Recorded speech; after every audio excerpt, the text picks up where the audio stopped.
Welcome back to another edition of the Blackhawk Buzz. Okay, so we've done a nice thank you. I hope that it was a nice thank you to Chad and his crew. But there are a couple of areas that need to be discussed. Number one, and it's Chad and his crew.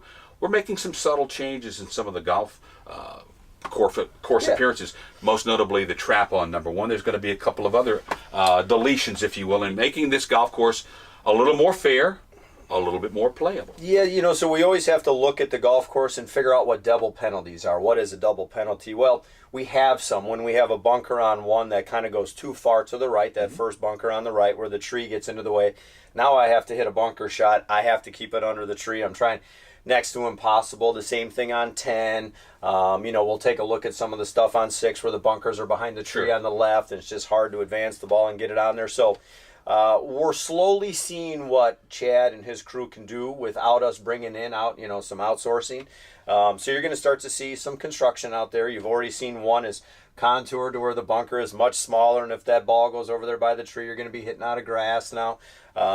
His plate is full with things like that. The other thing, we've had a lot of people over the years, believe it or not, you're going to hear me say it, I actually think our industry at times is a little bit arrogant. It's if I go play basketball and it's a 10-foot hoop, I can make it 8. If I'm playing volleyball, I can go down. In golf, we say, here's the black, white, and red tees, go play and have fun. And we've had some member requests that we get some tees out there to make it a little bit shorter.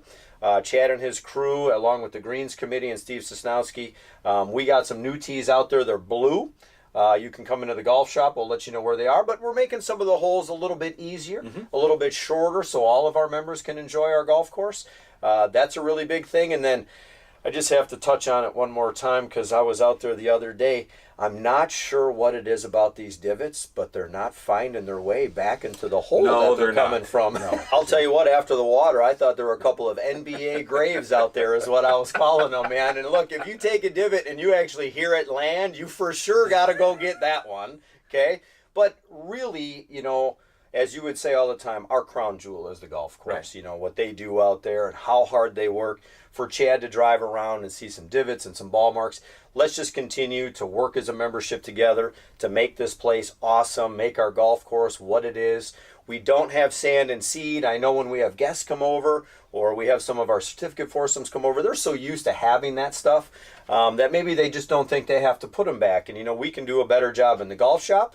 Our members can do a better job of letting those guests know and other people, hey, this is how we do things at Blackhawk, and we got to replace these divots, and we got to fix these ball marks and keep this place looking awesome for the whole year. As many members as we have, think about this. If in your own mind, last I checked, there's 18 greens out there, okay, or 18 fairways, if you will. Think your least favorite hole, your most favorite hole, whatever it might be, and say, okay, I want to take it upon myself when I come to the 13th green. If I've made a ball mark on that green, I want to repair my ball mark, and I'm going to try to fix 3 or 4 others on that particular green. And it could be in the teeing areas, even on some of the par 3s, which you see. It's sometimes a little unnerving to me where you're trying to tee up your ball in a par 3 or on a par 3, and you're standing in and amongst a bunch of divots. Like, why couldn't they fill this in with the divot that they just tore up and go up there 8 or 10 yards, find that divot, put it back, so now the surface that you're trying to tee up on or stand on, it's somewhat level as opposed to, I'm going to have to go over here or something like that. So I think it's just about how you want to treat your golf course and how you want the golf course to treat you. Absolutely. Karma will get you if you don't put that divot back. There you go. Sermon is over. That's another Blackhawk Buzz.